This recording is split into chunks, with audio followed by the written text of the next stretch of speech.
Efésios capítulo 2, versículo 6. Juntamente com ele, diz, juntamente com Jesus, nos ressuscitou e nos fez assentar nos lugares celestiais em Cristo Jesus. Repito, Deus dá um lugar ou posição no Espírito a cada crente. Você precisa descobrir, assumir o seu lugar em Jesus.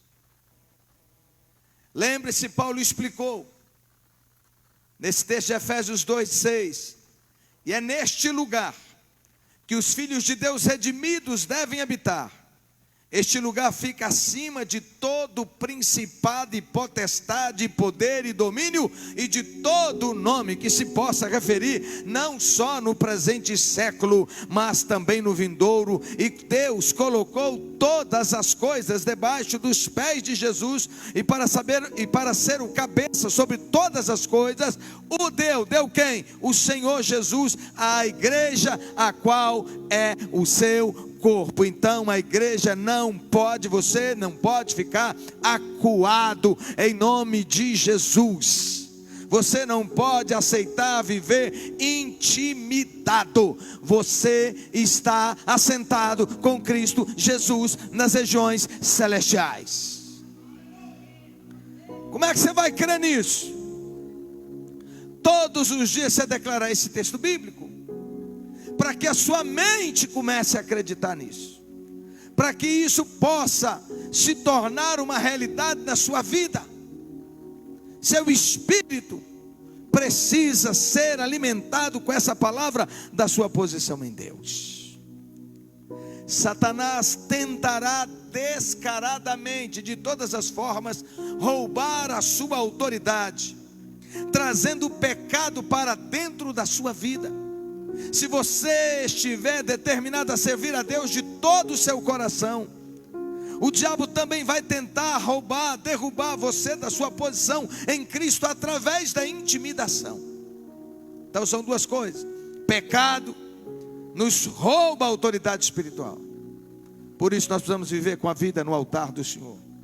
Mas se você tiver a vida santa, o inimigo vai tentar um segundo golpe, um segundo laço, que é intimidar você para que você tema, para que você fique com medo, para que você se acovarde, para que você se afaste e abdique, abre mão de quem você é. O primeiro passo para quebrar a intimidação é confrontar as questões do seu próprio coração. É preciso orar dizendo: sonda-me, ó Deus, vê se há em mim algum caminho mau. Isso é abrir, é expor o coração diante do Senhor, para acertar a vida, e assim o inimigo não ter autoridade para minar você, para intimidar você. Muitos crentes buscam o poder de Deus e não o caráter. Alguns crentes viajam distâncias enormes para ir a um culto de milagres, profecia e unção, mas não estão dispostos a tratar com o próprio caráter, a tratar, por exemplo, com a ira, com a falta de perdão ou com a amargura em seus corações. Isto evidencia de que a ênfase deles está no poder e não no caráter. As manifestações espirituais destes cultos podem ser de Deus, mas precisamos tratar com o homem interior também. Não adianta eu só buscar o fogo e não tratar o meu caráter. Como é que o que vai nos manter em pé é um caráter tratado, é o crescimento espiritual.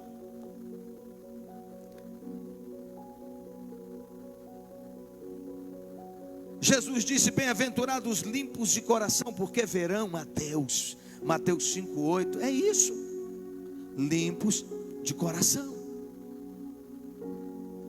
Os céus vai ser ministério de sucesso? Ele falou isso? Não, não, a Deus.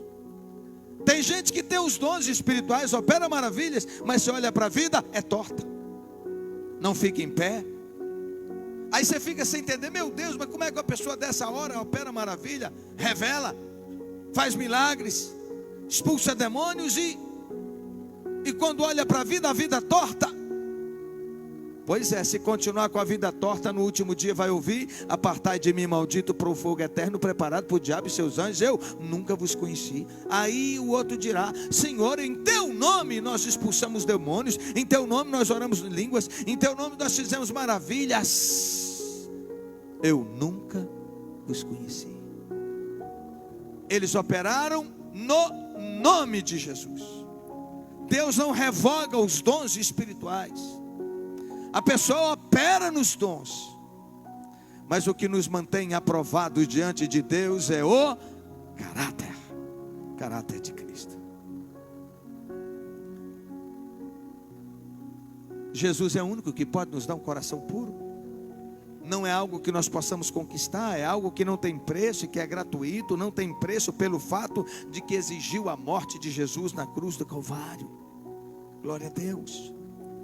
É interessante, em Filipenses capítulo 3, versículos 8 a 10, a única ambição do apóstolo Paulo era conhecer a Deus. E ele diz assim: sim, de verdade considero tudo como perda. O apóstolo Paulo era um dos homens de maior conhecimento de sua época. Foi discípulo de Gamaliel, um homem profundo conhecedor da lei, um homem profundo conhecedor da palavra, um homem muito bem equipado em todos os aspectos da sabedoria humana e espiritual. Em outras palavras, um homem de muitos títulos, mas ele está dizendo: considero tudo como perda, por causa da grandeza do conhecimento de Cristo Jesus, meu Senhor, por amor do qual eu perdi todas as coisas e as considero como refúgio, como lixo. Abri mão de tudo.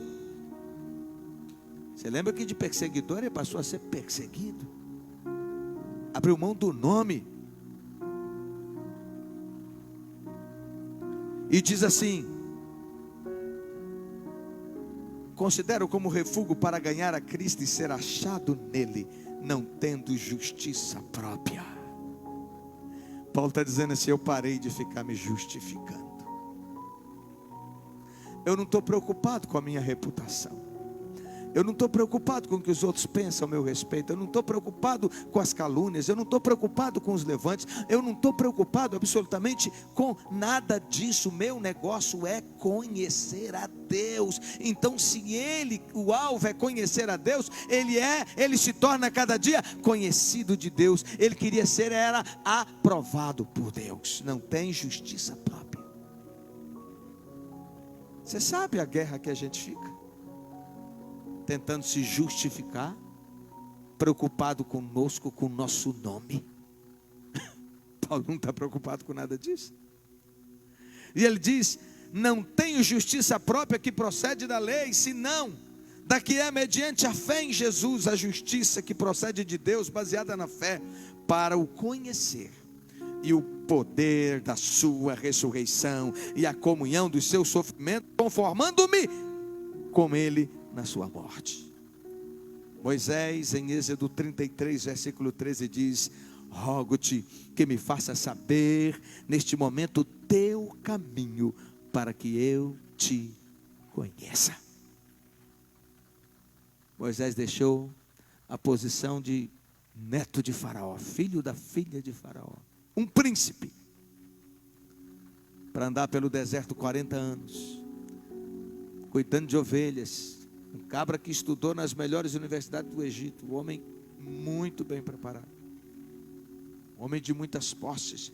O Egito, ele era da família real, da família de Faraó. O Egito era a maior potência do mundo.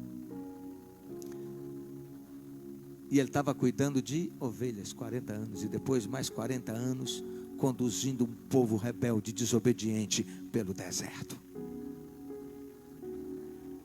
No Salmo 27, versículo 4, Davi clamou: uma coisa peço ao Senhor e a buscarei, que eu possa morar na casa do Senhor todos os dias da minha vida, para contemplar a beleza da sua santidade, a beleza do Senhor, e meditar no seu templo. Salmo 63, versículo 1, ele diz: minha alma tem sede de ti e meu corpo te almeja. Ele está dizendo para mim, nada é mais importante do que a tua presença. E eu quero dizer que Deus está à procura desses adoradores. Aleluia!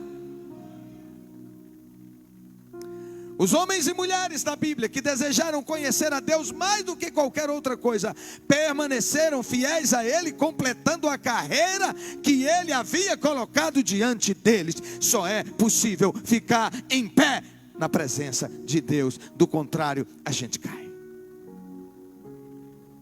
Por outro lado, tem o que nós chamamos de falsa humildade. E Paulo, escrevendo a Timóteo, na segunda carta, no capítulo 1, versículos 5 e 6, ele diz: pela recordação que guardo da tua fé sem fingimento. Fé verdadeira, a mesma que primeiramente habitou em tua avó Lóide, em tua mãe Eunice, e estou certo de que também em ti, por essa razão, pois te admoesto que reavivas o dom de Deus que há em ti pela imposição das mãos. Por esta razão, pois te admoesto. Paulo estava se referindo à sua primeira carta a Timóteo, onde ele o exorta: não te faças negligente para com o dom que há em ti, o qual te foi concedido mediante profecia com a imposição das mãos do presbitério. Primeira carta de Paulo a Timóteo, capítulo 4, versículo 14.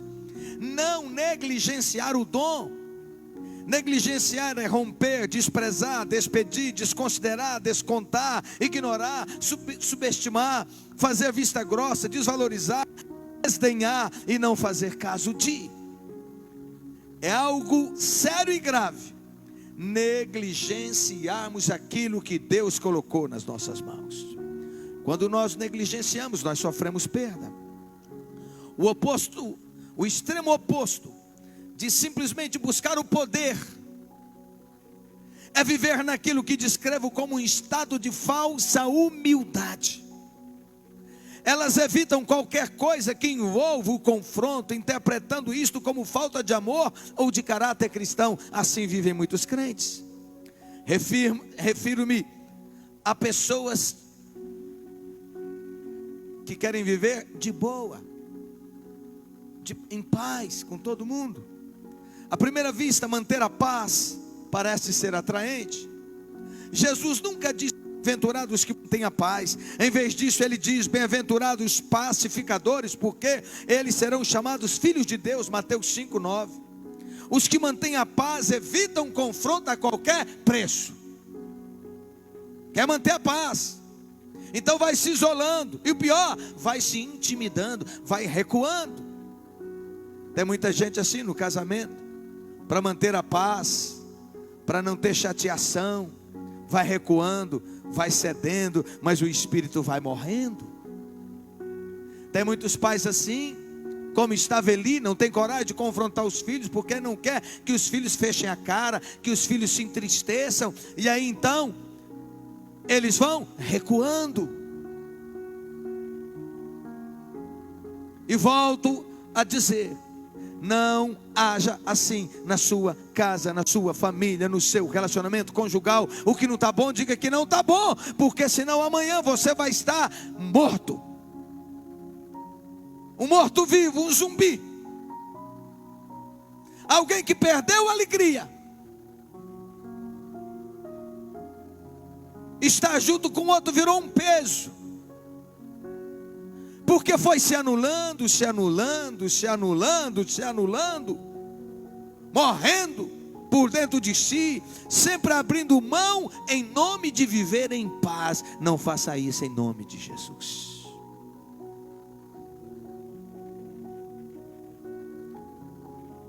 O pacificador, que a Bíblia fala, por outro lado, ele confrontará com ousadia, independentemente do que isso possa lhe custar, porque ele não se preocupa consigo mesmo. O pacificador é motivado pelo seu amor a Deus e à verdade. Somente sob estas circunstâncias é que a verdadeira paz pode florescer. Quantas vezes nós somos falsos com os outros, com as pessoas do nosso relacionamento, com os nossos irmãos da fé, com os discípulos. A gente vê que tem coisas que não está legal, mas a gente, para evitar problema, para ficar de boa, não confronta, não chama a responsabilidade, não mostra o problema. E lhe digo, assim você vai perdendo a sua autoridade, e daqui a pouco você está totalmente intimidado. A palavra diz em 1 de Pedro capítulo 4, versículo 10: servi uns aos outros, cada um conforme o dom que recebeu, como bons despenseiros da multiforme graça de Deus. O dom é dado para que possamos servir aos outros.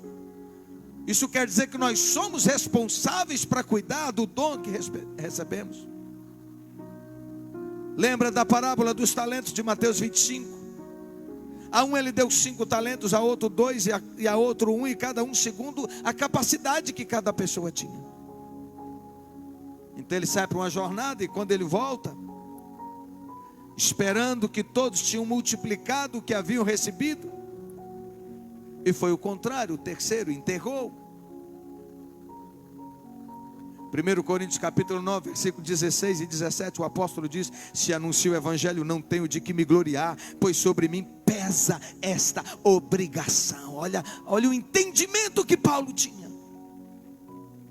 Mas eu quero te dizer que também sobre ti pesa esta obrigação. Porque ai de mim se não pregar o evangelho. Se eu faço de livre vontade, tenho galardão. Mas se eu faço constrangido, empurrado, então a responsabilidade de dispenseiro é então a responsabilidade de dispenseiro que me está confiada. O apóstolo Paulo usa a expressão ai de mim. É uma expressão forte, é a mesma que Jesus usou para a cidade de Corazim e de Betsaida. Cidades que Jesus diz: ai de vocês, ai de ti Betsaida, ai de ti Corazim, porque elas rejeitaram o evangelho. Sobre os escribas, inclusive sobre Judas, ele diz também ai. O termo ai é usado por Judas, agora o apóstolo, para descrever o julgamento dos homens maus da igreja. No livro de Apocalipse, esta palavra é usada com referência aos habitantes da terra sob o julgamento de Deus. Apocalipse 8:13, ai da terra. Quando o apóstolo usou a palavra ai, ele está indicando tremenda responsabilidade da fidelidade para com o dom de Deus. Ouça isso: um cristão acabará por se desviar se não agir de acordo com o dom ou com o seu chamado. Para e pensa um pouquinho, quantos já se desviaram? Por quê? Porque eles não cumpriram o chamado de Deus. Eles ficaram nos bancos. Não participava de uma célula, não dirigia uma célula, não evangelizava, não orava, não congregava. Ele ficava ali com um cardápio na mão: gosto disso, gosto desse pregador, gosto desse culto, não gosto dessa música, gosto de tal coisa, não gosto de tal. Sendo que todo aquele que recebeu, que confessou a Jesus como Senhor e Salvador, recebeu o ministério, recebeu o dom. E se você não atuar dentro do dom, você vai esfriando, esfriando, esfriando, gelando, gelando, gelando, até desviar. Da mesma forma que um músculo atrofia se ele não for exercitado. Um crente ocioso se isola. É verdade ou não é? Daqui a pouco não tem mais amizade, afasta de todo mundo. E essa pessoa se torna então presa fácil do diabo. Crente precisa estar no meio do fogo. Ele precisa ser uma tocha acesa. Senão, meu irmão, o inimigo te pega. Soldado romano, eles tinham uma formação. em que esses caminhavam para frente e protegia os que estavam atrás, que por sua vez estavam para o outro lado, em que protegia as costas do outro. Também nessa direção tinham soldados colocados, também na outra direção inversa, soldados colocados. Então nós precisamos estar juntos para nós aquecermos uns aos outros. Sem lenha o fogo se apaga.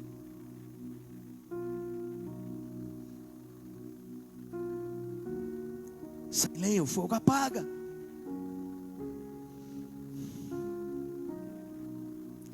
Ao estudar a vida, veja o que diz o profeta John Bevere. Ao estudar a vida de grandes homens e mulheres de Deus, descobri que aqueles que caíram haviam se tornado ociosos ou negligentes em relação ao seu chamado. E esse é um profeta que anda o mundo todo. Talvez essas pessoas estivessem ainda ministrando, mas faziam isto debaixo do ímpeto natural conquistado pelos seus anos anteriores de ministério, mas não sob o poder do Espírito Santo, mas não debaixo da comunhão e da intimidade com Deus. O rei Davi caiu em pecado exatamente quando ele estava ocioso.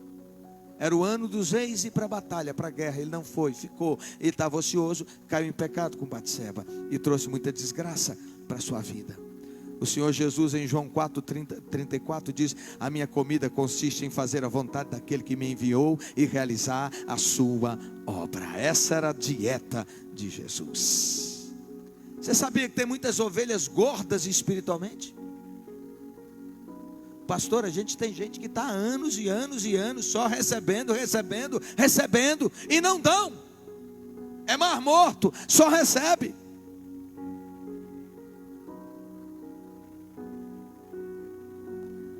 E o Senhor nos adverte em Ezequiel capítulo 34, 20: eis que eu mesmo julgarei entre ovelhas gordas e ovelhas magras. Quem são as ovelhas gordas? Aquelas que se servem das coisas boas de Deus, negligenciando as outras pessoas. Ela só está para receber, ela não está para dar, ela não está para abençoar, ela não está presente.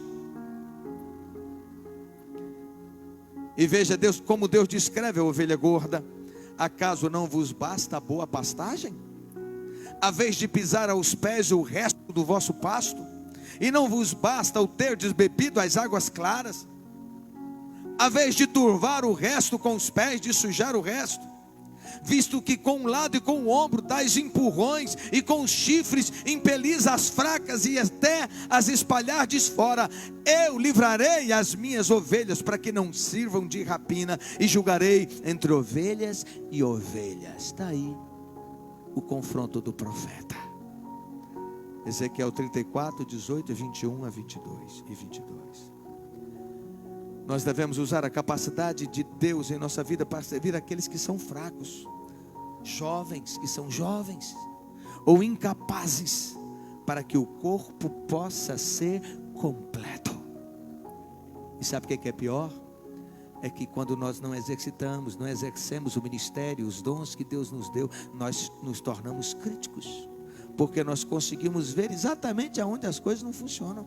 Não funciona isso, não funciona. Muitas vezes tem pessoas que falam comigo: que devia ser assim, assim, assim. Aí eu falo assim: assuma, porque eu consigo ver exatamente aquilo aonde é o meu chamado. E elas não fazem, elas não assumem, elas só criticam, elas só reclamam, e elas vão esfriando e vão se desviando. Quando o nosso foco gira em torno de nós mesmos, nos tornamos gordos e descuidados.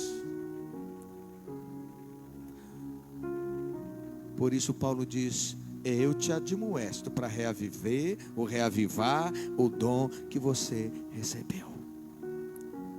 A palavra reavivar significa acender de novo, ou manter a chama acesa.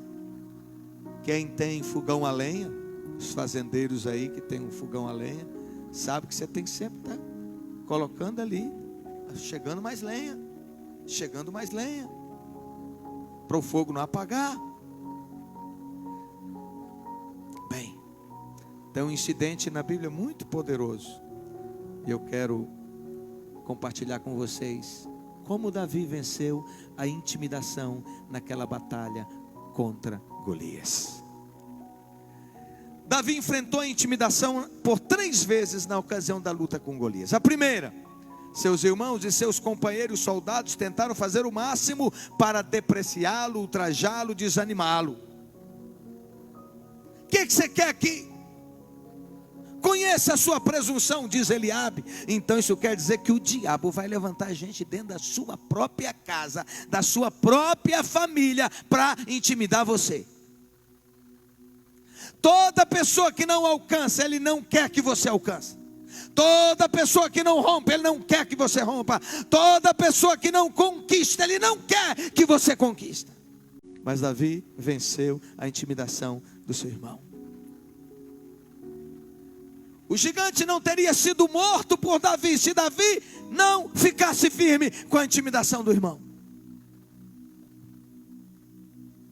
Em segundo lugar, ele enfrentou as afirmações desanimadoras e depreciativas do rei. Você é um menino, você não pode lutar contra o gigante.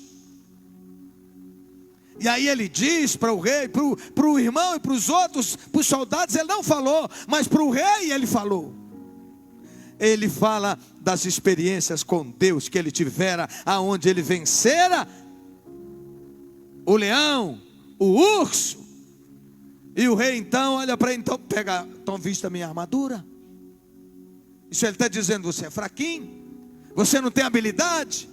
Em outras palavras, como não tenho o que fazer, eu não tenho ninguém para lutar, então vá você.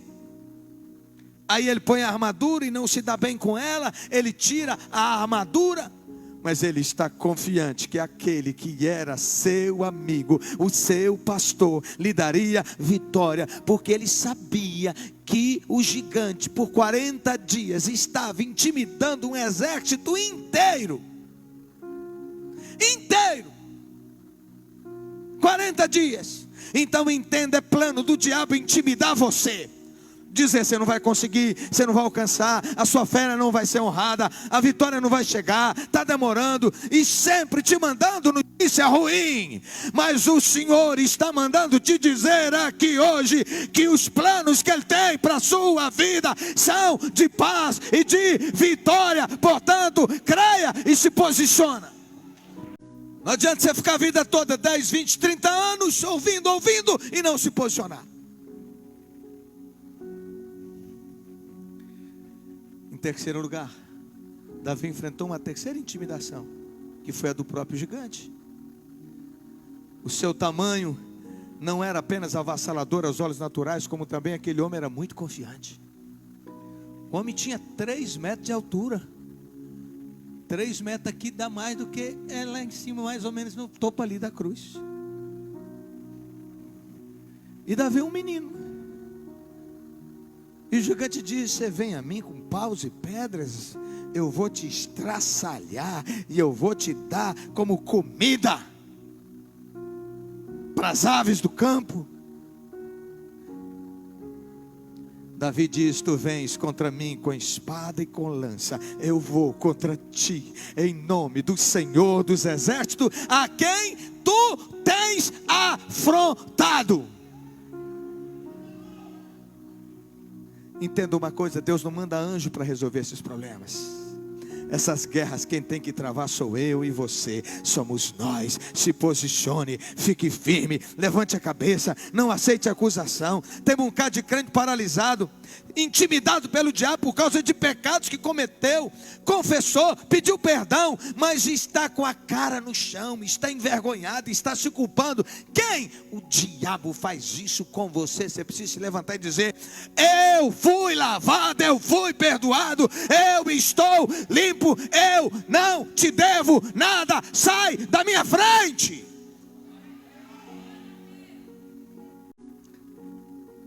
1 Samuel 17, 42, 44 diz assim, olhando o filisteu e vendo a Davi, o desprezou, porque ele era moço, ruivo e de boa aparência. E disse o filisteu a Davi, sou eu algum cão para você vir a mim com paus e pelos seus deuses amaldiçoou o filisteu Davi. Disse mais o filisteu Davi: vem a mim, eu te darei a tua carne, as aves dos céus e as bestas feras do campo. Golias tentou intimidar Davi, não apenas com seu tamanho, mas também com suas palavras. Depois de amaldiçoar Davi, este gigante pintou um retrato vívido do que pretendia fazer com ele. Claramente sobrepujado por ele, Davi nunca duvidou da fonte de sua força e de suas armas de defesa. E Davi responde: tu vens contra mim com espada, com lança, com escudo. Eu, porém, vou contra ti em nome do Senhor dos exércitos, a quem tens afrontado. E hoje mesmo o Senhor te entregará nas minhas mãos, ferir-te-ei, vou te arrancar a cabeça, e os cadáveres do arraial dos filisteus darei hoje mesmo às aves dos céus e às bestas feras da terra, e toda a terra saberá que há Deus em Israel. Essa é a motivação de Davi. Davi quer glorificar a Deus. Davi é zeloso para com o nome do Senhor. E ele diz mais: saberá toda esta multidão que o Senhor salva, não com espada, nem com lança, porque do Senhor é a guerra, e Ele te entregará nas minhas mãos. Davi declara com ousadia a fidelidade de Deus. Os homens de Israel, os soldados, viram o quanto o gigante era grande, mas Davi viu o quanto Deus era grande. Aleluia. E Davi simplesmente sai correndo. Ele não vai devagarinho, ele corre. E quando o gigante vê aquele menino vindo com tanta fúria para cima dele, quem agora está sendo intimidado é o gigante, porque ele tinha confiança plena. E diz a Bíblia que ele pegou 5 pedras. Ele só precisava de uma. Mas Davi estava preparado. Ele cria que ele derrubaria o gigante. Por que ele pega 5? Porque ele poderia errar. Se errasse uma, ele tinha a segunda. Se errasse a segunda, ele tinha a terceira tentativa. Se errasse a terceira, ele tinha a quarta. Se errasse a quarta, ele tinha a quinta tentativa. E cada vez ele está chegando mais perto. E ele não olha para o corpo, para a força. Ele não olha para a espada. Ele não olha para a proteção, para a armadura. Ele olha para a testa do gigante. E ele vai correndo, correndo, correndo, correndo, correndo. E pá! E o gigante caiu.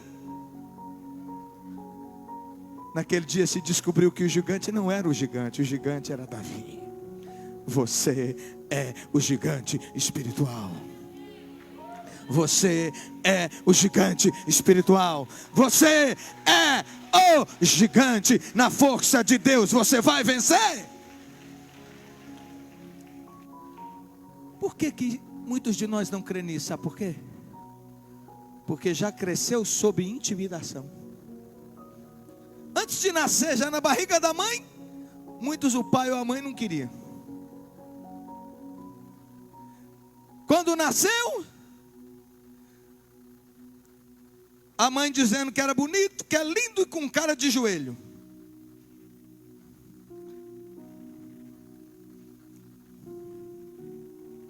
E vem enfrentando dificuldades. A mãe leva porrada daqui, transfere para os filhos, o filho. O pai porrada daqui, transfere para o filho. E vai, a gente que vai, quem foi crescendo num ambiente de opressão, de um ambiente que não posso, que eu não conquisto. Quem foi crescendo num ambiente onde você não era projetado, onde não te ensinaram que você podia crer, que você podia sonhar, que você podia conquistar. Alguns de nós foi criado num ambiente que nem o pai você tinha. Então você não teve a referência masculina para te apoiar, para te dar força.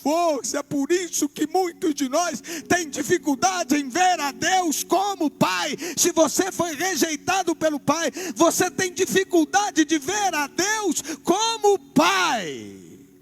Então precisa de cura para a alma, acreditar que Deus te ama, que você é único nessa terra, que você, quando foi gerado, a primeira vitória aconteceu ali, no meio de milhares de espermatozoides. Quem invadiu Aquele óvulo foi você, e milhares ficaram para trás, e Deus já tinha uma história a seu respeito. Você precisa dizer isso para você todos os dias. Você precisa memorizar esses textos da palavra. A palavra é viva, a palavra é viva, eficaz, é a palavra de Deus. Tudo posso naquele que me fortalece. Eu sou mais do que vencedor por meio daquele que me amou. O Senhor é meu pastor e nada me faltará. São inúmeros textos que você tem que recitar, declarar alto até acreditar. A ousadia de Davi foi contagiante, porque quando o gigante caiu com a pedrada, Davi correu lá, pegou a espada do gigante e cortou a cabeça do gigante fora. Aquilo contagiou todo o arraial, aquele monte de homem ficava tudo tremendo. Agora todo mundo partiu para cima, e agora a coisa muda. Agora quem ficou intimidado foi quem? O exército dos filisteus. Agora todo mundo sai correndo, e soldados, aqueles soldados que estavam morrendo de medo, agora ganham força, e todo mundo parte para cima para derrotar o inimigo. Portanto, eu quero te dizer que Deus tem muito interesse em que você vença. Porque se você vencer, você será um testemunho vivo para fortalecer a fé dos outros. Por isso a importância de dar testemunhos. Por isso a importância de estar na célula. Eu tenho dito sempre, célula não é lugar para contar derrota. Não pode permitir o irmão chegar, que minha vida é, e começa a que chororô, aí um conta uma derrota, o outro pede para dar testemunho e conta outra derrota. Não, é lugar de falar de fé, porque quando chega alguém ali e conta uma vitória, aquilo contagia a todos, todos são edificados por causa daquele irmão que teve vitória, e ele passa a crer assim, bem, eu também posso conquistar, eu também posso vencer. Davi era tão confiante no poder de Deus que foi capaz de colocar sua própria vida em risco. Esta ousadia despertou o dom de Deus nele, e ele derrotou o gigante que havia intimidado e oprimido todo o exército por 40 dias. Pergunte a si mesmo: a sua confiança está no que Deus disse, ou no que você vê nas suas experiências?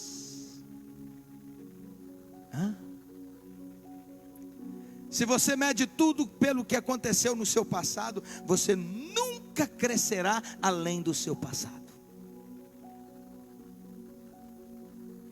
Você baseia a sua fé no que vê acontecer com os outros? O seu nível e confiança é avaliado com base na fidelidade dos outros? Se você respondeu sim a essas perguntas, você tem complicado as coisas ao tentar explicar fracassos seus e de outras pessoas? A fé complexa não mata gigantes. E tem muitos de nós que tem que orar: Senhor, tem misericórdia de mim. Me dê uma fé verdadeira. Essa fé que justifica tudo, que explica tudo, que arranja razão para tudo, não mata gigante, mas nos aprisiona na terra da fantasia, onde tentamos entender o que não podemos mudar e hesitamos em fazer qualquer movimento. Porque nós, crentes, não podemos simplesmente crer. Porque permitimos que as nossas inseguranças compliquem o evangelho. Jesus sofria e ficava frustrado com a incredulidade das pessoas. Quando seus discípulos não conseguiram expulsar o demônio de um jovem, Jesus os repreendeu severamente, e Jesus exclamou: ó geração incrédula, ó geração incrédula e perversa, até quando estarei convosco? Até quando eu vou sofrer por vocês? Tragam aqui o menino. Mateus 17:17. Que coisa para dizer aos discípulos. Jesus deixou bem claro para eles que o dom de Deus permaneceria adormecido neles se eles não pudessem crer. Ele queria que ficasse claro que ele estava triste com o comportamento deles. Mas eu quero te dizer que acreditar sem questionar alegra o coração de Jesus. Um soldado romano, gentil, recebeu mais atenção por sua fé do que todos os outros em Israel. Esse romano disse a Jesus que ele nem sequer precisava ir à sua casa, que ele apenas liberasse uma palavra, desse um comando, que seu servo seria curado. Olha só que fé. Não precisou campanha de 40 dias, não precisou de 7 quarta-feira, não precisou de unção com óleo, não precisou de impor as mãos, não precisou de fazer oração forte, não precisou chamar a liderança toda da igreja. Ele simplesmente falou: Jesus, eu tenho pessoas sob as minhas ordens. Quando eu digo vá, ele vá. Quando eu digo vem, ele vem. Portanto, o Senhor só precisa liberar a tua palavra. O Senhor não precisa ir lá na minha casa. Libera a palavra, que o meu servo será curado lá aonde ele está. Oh! Aleluia! Ouvindo isto, admirou-se Jesus e disse aos que o seguiam: em verdade vos afirmo, que nem mesmo em Israel eu achei uma fé como esta. Aonde deveria encontrar tal fé? Do povo que viu a vida toda, os milagres, as maravilhas, que tinha a palavra, os relatos de toda a fidelidade de Deus, de todas as maravilhas de Deus. E Jesus diz: nem em Israel eu nunca vi ninguém com a fé igual desse homem. Portanto, se creres, verás a glória de Deus. Tudo é possível ao que crê. Então, o que é a fé?